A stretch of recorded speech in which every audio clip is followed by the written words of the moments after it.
Hello everyone, विद्या LU के YouTube channel पर आपका स्वागत है। आज हम बात करने वाले हैं इंटरनेशनल रिलेशन से जुड़े हुए एमसीक्यू सीरीज़ के बारे में। जो एमसीक्यू क्वेश्चन रहेंगे विगत वर्षों में एलटी गेट, डीजीटी, पीजीटी और जीएसएस से एग्ज़ाम में जो पूछे गए हैं उनके बारे में हम लोग जानेंगे कि किस प्रकार से इंडियन फॉरेन पॉलिसी के क्वेश्चंस आ रहे हैं, या यूनाइटेड नेशन ऑर्गेनाइजेशन से क्वेश्चंस आ रहे हैं, या कोई मानवाधिकार आयोग से क्वेश्चंस आ रहे हैं, या उनसे जुड़े हुए एनजीओ से क्वेश्चन आ रहे हैं।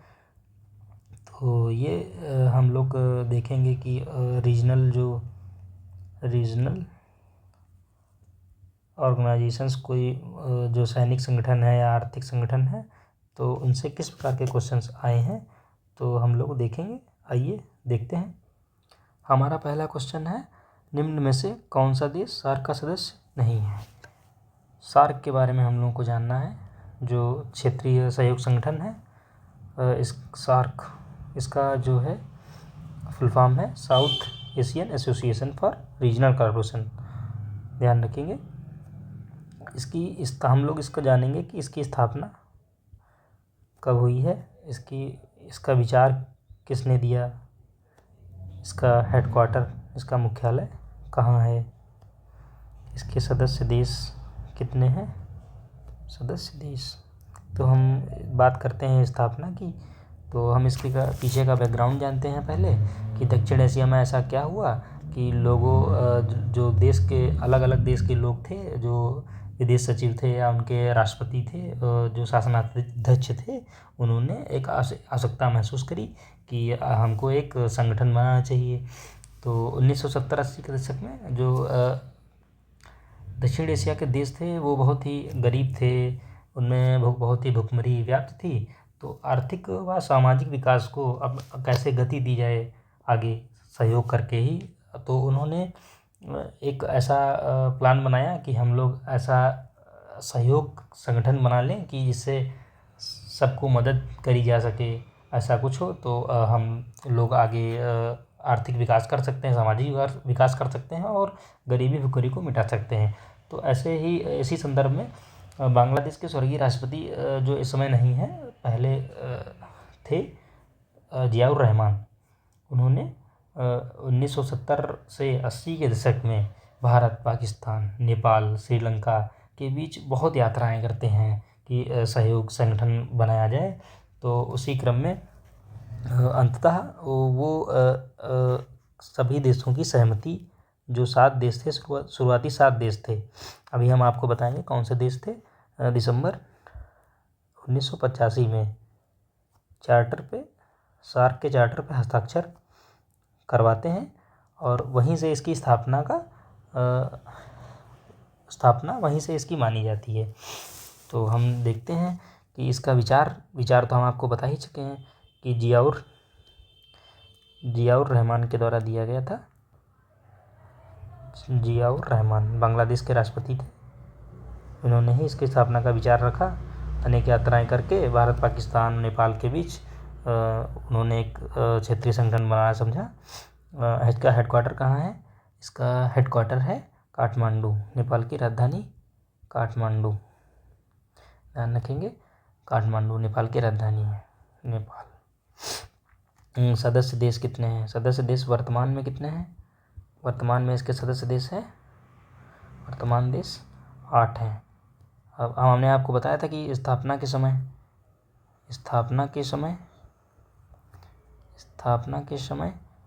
जो था 7 देश थे। तो हम लोग जानते हैं कि एक ऐसा एक्स्ट्रा सदस्य जुड़ा हुआ है, तो कौन सा था? वो अफ़गानिस्तान था। अफ़गानिस्तान 2007 में जुड़ता है। किस सम्मेलन में? 14वां इसका शिखर सम्मेलन था। 14वें शिखर सम्मेलन में जुड़ता है। ये शिखर सम्मेलन दिल्ली में हुआ था। इसकी अध्यक्षता मनमोहन सिंह ने करी थी। तो उसी में इसको अफ़गानिस्तान को जोड़ा गया है। अब हम लोग ये देख लेंगे कि 8 देश हैं, तो उसमें कौन कौन सा है, कौन सा नहीं है देखते हैं पहले। तो मॉरिशस नहीं है, बांग्लादेश है, भूटान है, नेपाल है और हमारा मालदीव, भारत, श्रीलंका, मालदीव, भारत, श्रीलंका, पाकिस्तान और अफ़गानिस्तान, नेपाल, भूटान, बांग्लादेश।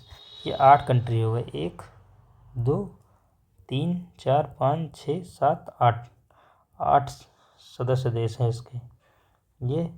ये आप लोग ध्यान रखेंगे। क्वेश्चन नंबर 2, निम्नलिखित में से संयुक्त राष्ट्र का कौन सा अंग अंतर्राष्ट्रीय शांति एवं सुरक्षा के लिए जिम्मेदार है? हमको बताना है। महासभा, सुरक्षा परिषद, अंतर्राष्ट्रीय न्यायालय, सचिवालय। आप लोग जानते हैं कि यूएन के 6 अंग हैं, जिसमें से महासभा, सुरक्षा परिषद, अंतर्राष्ट्रीय न्यायालय, सचिवालय और न्यास परिषद और सामाजिक और सुरक्षा परिषद।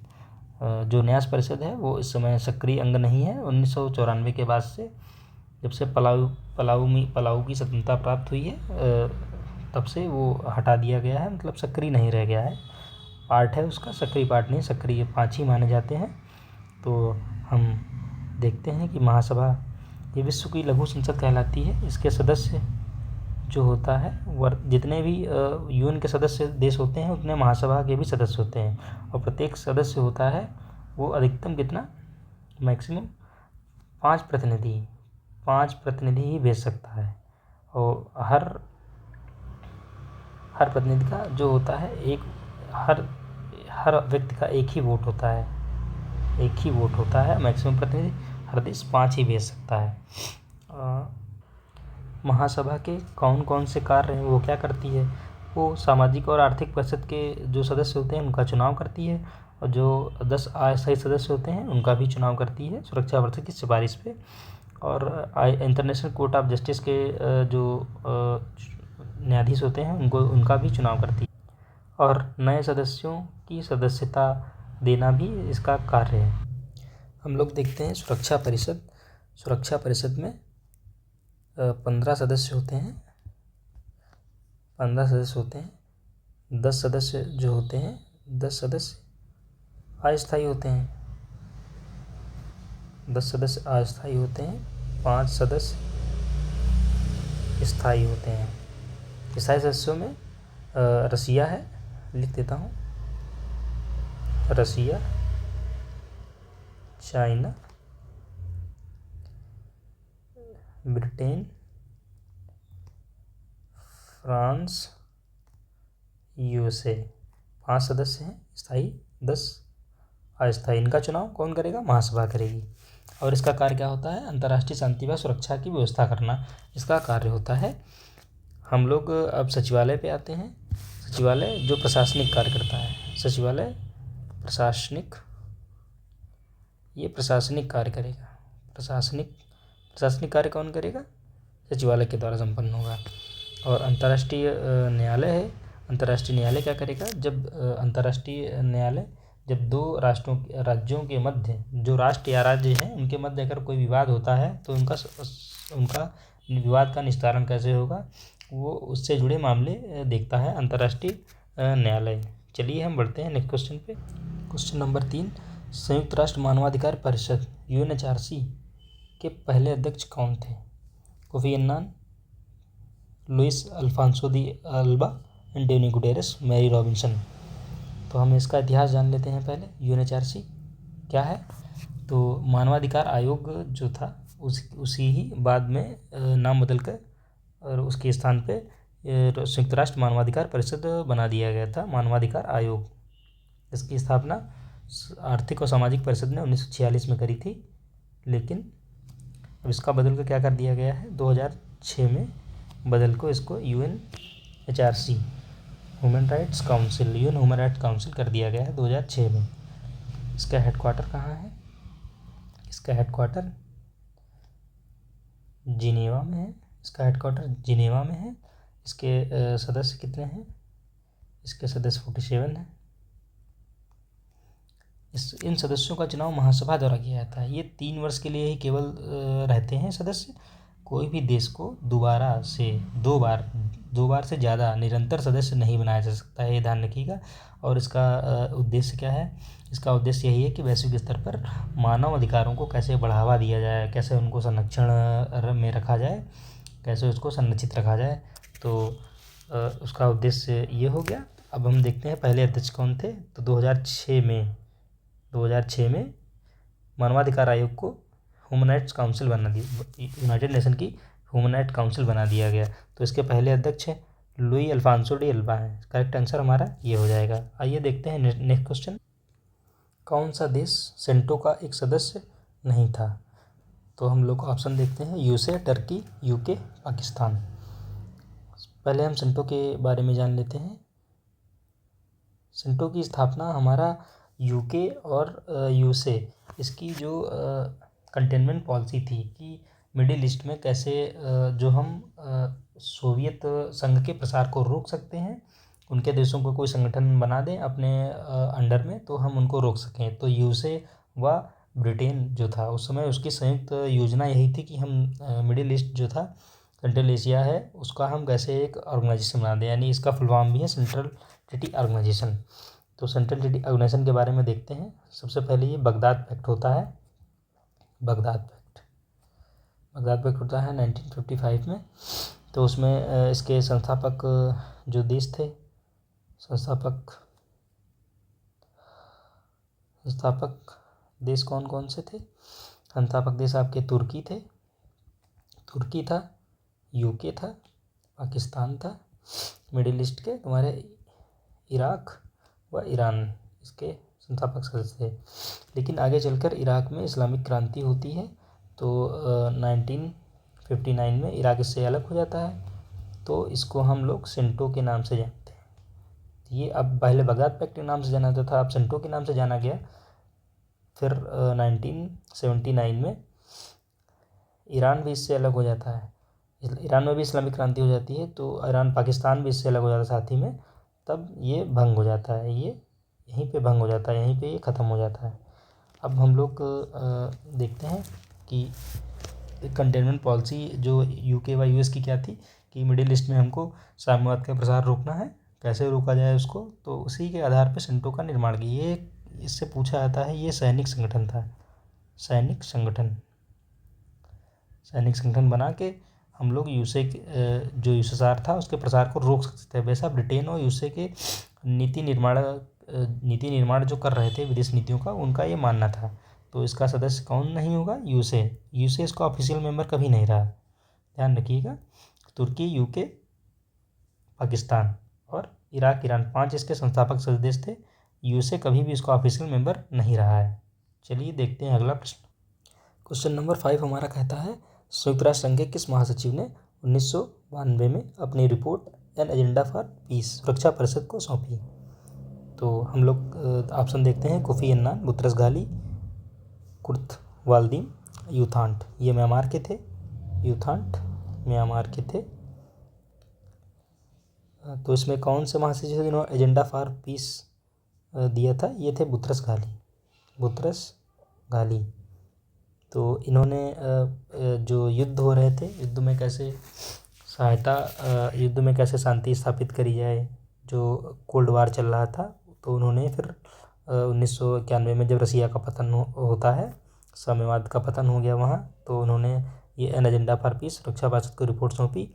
तो उसमें इन्होंने 3, 4, 5 कॉन्सेप्ट दिए थे शांति स्थापना को लेके।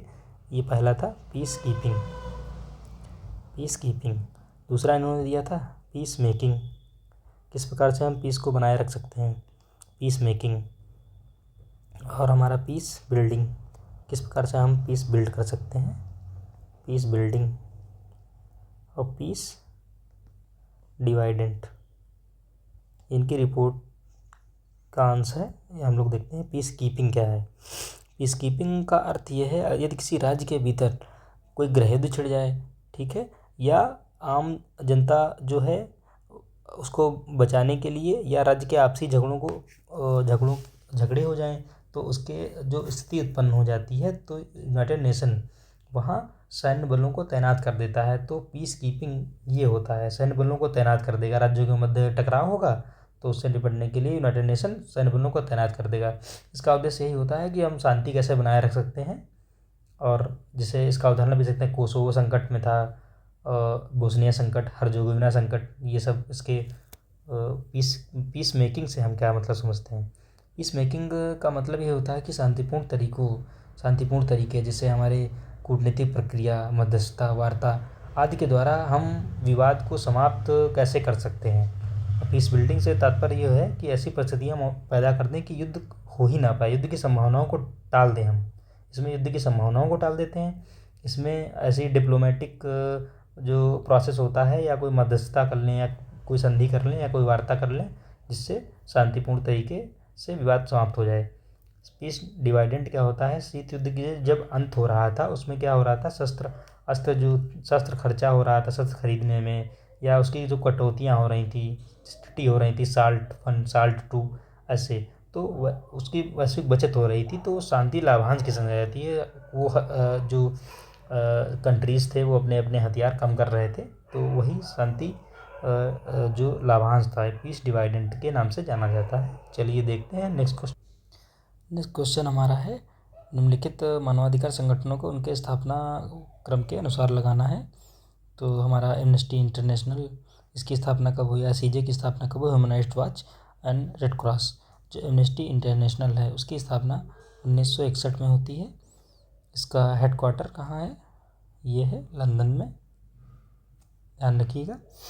इसकी स्थापना है लंदन में। इसको जो है 1977 में नोबेल शांति का जो था नोबेल प्राइज़ मिला था, शांति का नोबेल प्राइज़ मिल गया था इसको। तो ह्यूमन राइट्स वॉच ICJ की स्थापना जो हुई थी 1952 में हुई थी। Red cross 1863। Human rights watch में सबसे बाद में हुई थी 1978। तो क्रम से लगाना है, पहले हमारा आ जाएगा ऑप्शन रेड क्रॉस से आ जाएगा, यानी डी पहले देख लें, और उसके बाद हमारा सी आ जाएगा, सी के बाद हमारा ए आ जाएगा, फिर हमारा बी आ जाएगा। तो ये स्थापना का क्रम हो गया। ह्यूमन राइट्स वॉच क्या करता है, इसका उद्देश्य ये है कि पूर्वी यूरोपीय जो असंतुष्ट समूह हैं उनको जवाब देने के लिए है। और हमारा जो मानवाधिकार संगठन है ये एमनेस्टी इंटरनेशनल, इसका मुख्य बल जो है राजनीतिक कैदी जो पॉलिटिकल प्रिजनर्स हैं या जो भूले गए कैदी हैं उनको उनकी अंतरात्मा के कैदियों के अधिकारों के विषय पर विशेष बल दिया गया है कि उनके भी कुछ अधिकार हैं, जो पॉलिटिकल प्रिजनर्स हैं उनके भी कुछ अधिकार हैं, उस पर विशेष बल दे रहा है ये एमनेस्टी इंटरनेशनल। चलिए बढ़ते हैं नेक्स्ट क्वेश्चन कह रहा है, किस वर्ष भारत और पाकिस्तान SCO के पूर्ण सदस्य बने। SCO के पूर्ण सदस्य कब बने हैं, तो वो है 9 जून 2017। 9 जून 2017 को SCO के सदस्य बनते हैं भारत और पाकिस्तान। इसके बारे में हम लोग जानते हैं कि जो वर्तमान में कौन सा सम्मेलन अभी चल रहा है, 25वां सम्मेलन है SCO शिखर सम्मेलन। तो वो कहाँ हो रहा है वर्तमान में 2025 का, ये तियानजिन शहर है, तियानजिन चीन में है, तियानजिन चीन का शहर है, वहाँ आयोजित हो रहा है। इसकी अध्यक्षता जो हमारे कर रहे हैं शी जिनपिंग साहब कर रहे हैं। शी जिनपिंग उन्होंने तियानजिन शहर में सेना का पराक्रम भी दिखाया है। तो ये मोस्ट प्रॉब्ली क्वेश्चन पूछे जा सकते हैं कि कहाँ बैठक हुई तियानजिन स्क्वायर, एक घटना भी है। तो ये हम लोग आगे हम देखेंगे तियानजिन स्क्वायर घटना क्या थी। तो ये क्वेश्चन इसका आंसर हो जाएगा 2017। 9 जून 2017 को भारत और पाकिस्तान SCO के पूर्ण सदस्य बन गए थे। चलिए देखते हैं नेक्स्ट क्वेश्चन। निम्नलिखित में से कौन राष्ट्रीय हित को विश्व राजनीति का अंतिम और निर्णायक तत्व मानता है। Morgenthau, VK Dyke, Joseph Frankel, Paul Seabury. तो इसका सही आंसर है मार्गेंथाउ। तो हम लोग पहले देख लेते हैं राष्ट्रीय हित क्या होते हैं। वो प्रत्येक राज्य जो है राष्ट्र राज्य हैं जिस आधार पर अपनी क्या मानते हैं फॉरेन पॉलिसी, जिस आधार पर अपनी फॉरेन पॉलिसी विदेश नीति का औचित्यपूर्ण निर्धारण करते हैं, उसको बनाते हैं, तो वही राष्ट्रीय हित है, वही क्या है नेशनल इंटरेस्ट, वही राष्ट्रीय हित है। तो मार्गेंथाउ के बारे में हम देखते हैं, उन्होंने अंतिम और निर्णायक तत्व को माना है कि राष्ट्रीय हित ही सर्वोपरि है। राष्ट्र राज्य के मध्य समझौते होते हैं तो उसमें राष्ट्रीय हित ही सर्वोपरि है। मार्गेंथाउ ने इसको ऐसे कहा है कि राष्ट्रीय हित जो हैं शक्ति का ही बढ़ रहे हैं। शक्ति मतलब राष्ट्रीय हित, शक्ति मतलब राष्ट्रीय हित, राष्ट्रीय हित मतलब शक्ति, दोनों को एक दूसरे का पर्याय कहा है। और राष्ट्रीय हितों के बारे में इसने कहा है कि इसका विस्तार जो है, राष्ट्रीय हित का विस्तार कैसे करना चाहिए राष्ट्र राज्यों को, अपनी क्षमता अनुसार। जैसे उदाहरण के तौर पे हम दे सकते हैं कि यूक्रेन के द्वारा रूस के साथ जो किया गया संघर्ष है इस टाइम, जो 2022 से चल रहा है, वो अपनी क्षमता से परे है। जो रसिया है वो ज़्यादा पावरफुल है और यूक्रेन कम पावरफुल है। तो उन्होंने इसी संदर्भ में कहा विस्तार अपनी क्षमता के अनुसार करना चाहिए। और राष्ट्रीय हितों को पूर्ण करते समय किसी भी राज्य या कोई भी राज्य अन्य राज्यों के हितों का भी ध्यान रखे। अपने राष्ट्रीय हित को आप पूरा कर रहे हैं, कोई भी राज्य है, तो वो ध्यान रखे कि दूसरे के राष्ट्रीय हितों का हनन ना हो, नहीं तो शक्ति संघर्ष की संभावना उत्पन्न हो सकती है। चलिए देखते हैं नेक्स्ट क्वेश्चन। संयुक्त राज्य अमेरिका और भूतपूर्व सोवियत संघ के संदर्भ में देतांत की नीति का तात्पर्य क्या है? परस्पर शत्रुता, दोनों के मध्य तनाव में शिथिलता, परस्पर अविश्वास, प्रतिस्पर्धा। इसका आंसर है D, escalation of tension between two powers. दोनों के मध्य जो दो पावर्स हैं, जो परमाणु शक्ति संपन्न देश हैं, उनके मध्य तनाव में शिथिलता उत्पन्न हो रही है, ऐसा इनका मतलब है। तो हम देतांत देखते हैं, देतांत की नीति क्या है।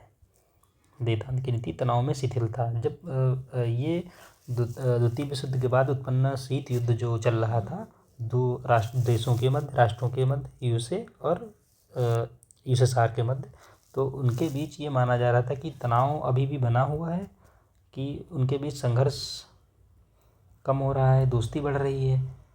क्योंकि क्यूबा संकट जो 1962 का क्यूबा संकट था, तो उसमें क्या हुआ था, उसमें ये स्पष्ट हो गया था कि दो परमाणु शक्ति संपन्न जो राज्य हैं, उनके बीच संघर्ष संभव नहीं हो सकता, यानी कि युद्ध नहीं हो सकता है। तो ये तो क्लियर हो गया था। लेकिन देखा गया 1962 के बाद कि यूएसए व यूएसएसआर के मध्य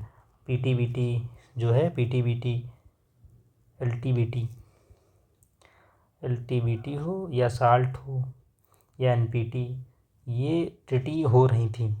तो ये माना गया कि ये जो हेलेंस्की सम्मेलन भी हुआ उसमें, तो ये माना जाने लगा कि ये शीत युद्ध का दौर शांति का दौर चल रहा है। लेकिन जैसे ही 1979 में यूएसएसआर अटैक करता है अफ़गानिस्तान पे, तो लोगों को ये लगा कि ये देतांत की नीति है, उस शीत युद्ध में ही नया दौर थी। और जैसे ही अफ़गानिस्तान पे अटैक हुआ यूएसएसआर का, तो लोग कहने लगे कि शीत युद्ध फिर से आ गया है। तो यही निकला जाता है कि शीत युद्ध में जो देतांत था, ये शीत युद्ध का नया दौर था। चलिए आगे देखते हैं। निम्न में से किसका संबंध शीत युद्ध से नहीं है? फुलटन भाषण, ट्रूमैन सिद्धांत, मार्शल योजना, ऊपरी में से कोई नहीं। तो इसका सही आंसर है ऊपरी से कोई नहीं, क्योंकि तीनों ही जो हैं शीत युद्ध से जुड़े हुए हैं। जो फुलटन भाषण है ये मार्च 1946 में जो चर्चिल थे, उन्होंने फुलटन का भाषण फुलटन में दिया था भाषण, तो वो फुलटन यूएसए में दिया था। तो फुलटन भाषण के नाम से फेमस है ट्रूमैन सिद्धांत। अब हम जानते हैं ये भी मार्च 1947 में दिया गया, और ये अप्रैल 1947 में दिया गया मार्शल प्लान। तो हम लोग देखते हैं ट्रूमैन थ्योरी क्या थी। ट्रूमैन थ्योरी यूएसए ने ये कह दिया था, जो ट्रूमैन थे राष्ट्रपति, कि दुनिया में कहीं भी अगर शांति भंग होती है या किसी पे अटैक होता है, आक्रमण होगा, तो यूएसए की सुरक्षा संकट में मानी जाएगी और यूएसए इसे पूरा रोकने का प्रयास करेगा। युद्ध करना पड़े तो युद्ध भी करेगा। वो अपनी जो वर्चस्व को चुनौती मानता है। इसीलिए जो मार्शल प्लान क्या थी, जो अमेरिका के मार्शल नाम के व्यक्ति थे, उन्होंने मार्शल प्लान, जो डॉलर प्लान इसे भी कहते हैं, ये डॉलर प्लान भी है, इसको डॉलर प्लान भी कहते हैं। और डॉलर प्लान कैसे है इसको हम समझते हैं। 1948 से लेके 1952 तक यूएसए द्वारा जो पश्चिमी यूरोप के देश थे, क्योंकि वर्ल्ड वार में इनका विध्वंस हो गया था, तो इनको पुनर्निर्माण हेतु पैसा दिया जाए, यानी आर्थिक सहायता दिया जाए, जिससे यूएसएसआर का प्रभाव उस पर ना हो सके। किसमें? पश्चिमी यूरोप में।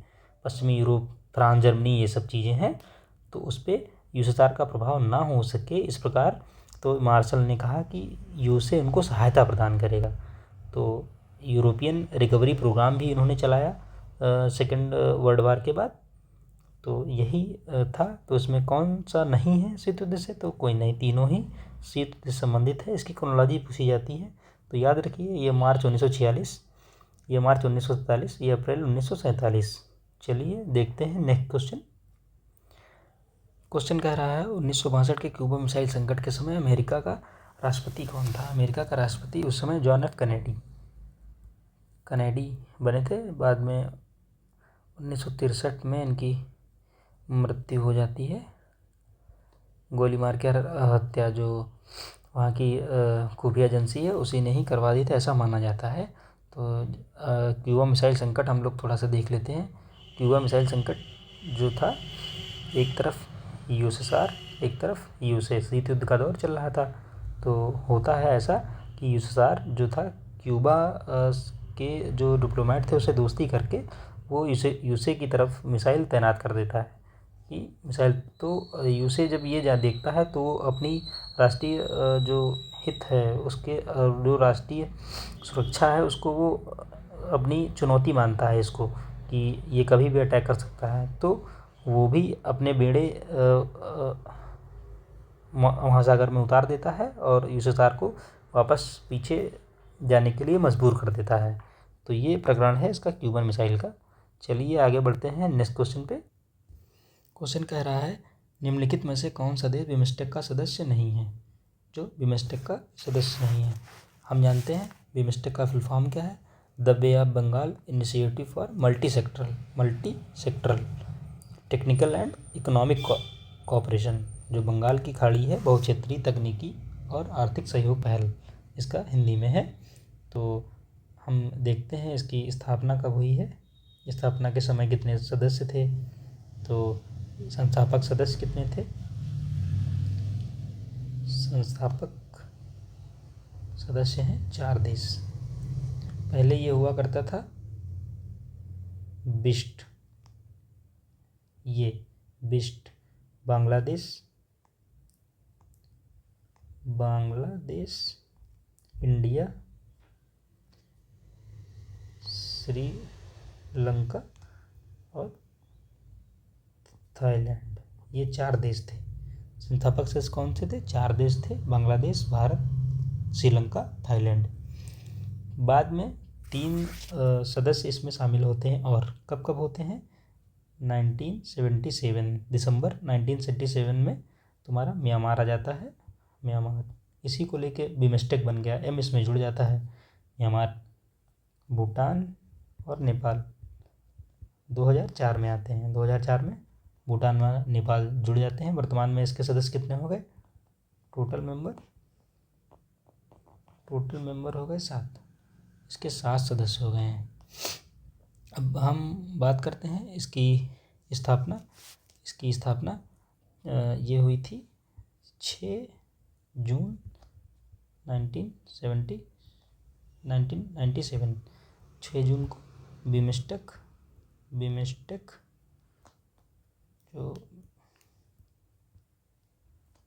बिमस्टेक डे मनाया जाता है 6 जून को। बिमस्टेक डे 6 जून को मनाया जाता है। इसका हेडक्वार्टर, क्वेश्चन आता है इसका हेडक्वार्टर ढाका में है। इसका सचिवालय, इसका खुद का स्वयं का सचिवालय है ये, और इसका कार्य ये है कि आर्थिक, राजनीतिक, सुरक्षा के मुद्दों को देखना। ये बंगाल की खाड़ी पर जितने भी स्थित इसका देश है, उसका उप क्षेत्रीय संगठन है। यह दक्षेस जो सार्क है और आसियान है, उसके बीच की एक कड़ी है। कड़ी मतलब इसमें कौन से क्षेत्र हैं जिनके बीच आर्थिक सहायता या सहयोग की पहल होगी? व्यापार, निवेश, तकनीक, परिवहन, ऊर्जा और पर्यटन के क्षेत्रों में सहयोग किया जाएगा, ये इसके अंतर्गत है। तो हम लोग बिमस्टेक देख चुके हैं। तो इसमें कौन सा सदस्य नहीं है? स्पेन। स्पेन का देश नहीं, बांग्लादेश, थाईलैंड, भारत तो है ही, ध्यान रखेंगे। म्यांमार कब जुड़ा, भूटान, नेपाल कब जुड़ा है, टोटल मेंबर, इसका हेडक्वार्टर कहाँ है। चलिए बढ़ते हैं नेक्स्ट क्वेश्चन पे। अगला क्वेश्चन कह रहा है शांति के लिए एकता प्रस्ताव से संयुक्त राष्ट्र संघ के किस अभिकरण में, अभिकरण कौन सा अभिकरण है इसका, शक्ति में वृद्धि होती है, कौन सा ऑर्गन है, तो वो ऑर्गन है सुरक्षा परिषद। इसका आंसर है सुरक्षा परिषद। सुरक्षा परिषद में के जो पावर है उसमें वृद्धि होती है। चलिए बढ़ते हैं नेक्स्ट क्वेश्चन पे। United nation charter is mainly क्या है, वन, पूर्णतः व्यक्तिगत अधिकारों मानवाधिकारों से संबंधित है, नहीं, पूर्णतः तो वो नहीं है। राज्यों के मध्य संबंध, राज्यों के बीच संबंध से संबंध है, राज्यों के बीच संबंध से संबंध है, लेकिन इसके कुछ अलावा भी है, तो ये तो नहीं हो सकता है। शांति, न्याय, स्वतंत्रता और आर्थिक तथा सामाजिक अधिकार जैसे व्यापक विषयों के लिए है, ये इसका सही आंसर है। ये है बड़ी और मध्यम छोटी शक्तियों के अधिकार कर्तव्यों के लिए है, ये नहीं, तो इसका सही आंसर है मुख्यतः, मेनली पूछ रहा है तो ये होगा शांति, न्याय, स्वतंत्रता, आर्थिक तथा सामाजिक अधिकार को कैसे व्यापक विषय हैं तो इनके लिए बनाया गया है। चलिए देखते हैं next question. Politics among Nations पुस्तक लिखी गई है, किसके द्वारा लिखी गई है, ये मार्गेंथाउ, यथार्थवादी विचारक मार्गेंथाउ के द्वारा लिखी गई है। तो मार्गेंथाउ जो है राष्ट्रीय हित है, नेशनल इंटरेस्ट है, और जो शक्ति है इसी को ही जो अंतर्राष्ट्रीय राजनीति है, इंटरनेशनल पॉलिटिक्स है, अंतर्राष्ट्रीय पॉलिटिक्स को इसका केंद्रीय विषय मानते हैं। और मार्गेंथाउ जो है शक्ति जो है साधन व साध्य दोनों है, शक्ति को ऐसा मानते हैं साधन व साध्य दोनों है। और आपके ईएसकार हैं, ईएसकार भी यथार्थवादी विचारक हैं। तो इनकी एक बुक देख लेते हैं, 20 years crisis. 20 year crisis, 20 year कहाँ से कहाँ तक, 1991 से 1939 तक। इसमें इन्होंने आदर्शवाद, जो आइडियलिज्म है, आदर्शवाद आइडियलिज्म और यथार्थवाद रियलिज्म, इन्होंने इस बुक में इसमें अंतर किया है, इनमें डिफरेंस क्या है कि आदर्शवाद क्या था, जो लीग ऑफ नेशंस बनी थी, वो आदर्शवाद पे, यथार्थवाद तुम्हारी यूनो पे बनी जाके, तो ये इसमें इन्होंने अंतर किया है, डिफरेंस किया है। चलिए देखते हैं नेक्स्ट क्वेश्चन। संयुक्त राष्ट्र के निम्नलिखित महासचिव को उनकी नियुक्ति के क्रम में रजिस्टर करना है। तो हम जानते हैं त्रिगवेली का कार्यकाल क्या था, ये था 1946 से 1952 के बीच, ये पहले महासचिव थे। और 1900 इन्होंने त्यागपत्र दे दिया था, 1953 से 1961 के बीच ये रहे हैं हैमरसाल्ड। इनको शांति का नोबेल पुरस्कार, शांति का नोबेल पुरस्कार मिला था, शांति का नोबेल पुरस्कार, मरणोपरांत मर गए थे उसके बाद। यूथांट आपके हैं, ये 1961 से 1971 तक रहते हैं, और इनका कार्यकाल है 1971 से 81। तो हम देखते हैं इसका कौन सा सही होगा। सबसे पहले हमारे त्रिगवेली हो जाएंगे, त्रिगवेली 3 नंबर का, 3 नंबर सबसे पहला ऑप्शन यही है, तो हमको इसी को ही लगा देना है। फिर उसके बाद हैमरसाल्ड आ गए, हैमरसाल्ड के बाद यूथांट आ गए, यूथांट ये म्यांमार के रहने वाले थे, बर्मा, म्यांमार। दूसरा कुर्त वाल्दाइन, तो ऑप्शन सी नहीं, सॉरी, ये बी होगा, ये सी होगा, तो ये सही है। चलिए देखते हैं नेक्स्ट क्वेश्चन। संयुक्त राष्ट्र ने किस दशक को महिलाओं के दशक के रूप में घोषित किया, तो इसका सही ऑप्शन है 1976 से 1985 के बीच। जो यूनाइटेड नेशन उसने महसूस किया जो महिलाओं के राजनीतिक अधिकार हैं, सामाजिक अधिकार हैं या आर्थिक अधिकार हैं, उनको कैसे संरक्षित किया जाए, ठीक है, और उनमें जो महिला सशक्तिकरण को कैसे बढ़ावा दिया जाए, महिला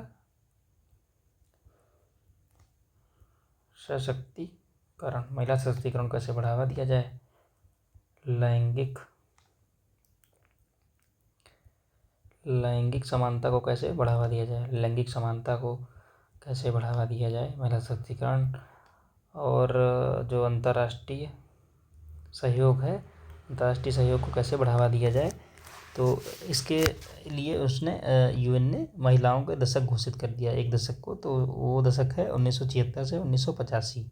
इसमें राजनीतिक अधिकार, महिलाओं के और सामाजिक अधिकार और आर्थिक अधिकारों की बात करी गई और इसको महिलाओं को जागरूक भी किया गया। चलिए देखते हैं नेक्स्ट क्वेश्चन। भारतीय संविधान का कौन सा अनुच्छेद भारत की विदेश नीति से संबंधित है? 380, 212, 163, 51। तो ये है 51। ये किस पार्ट में आता है भारतीय संविधान के? भाग फोर्थ में आता है। इसमें ही जो है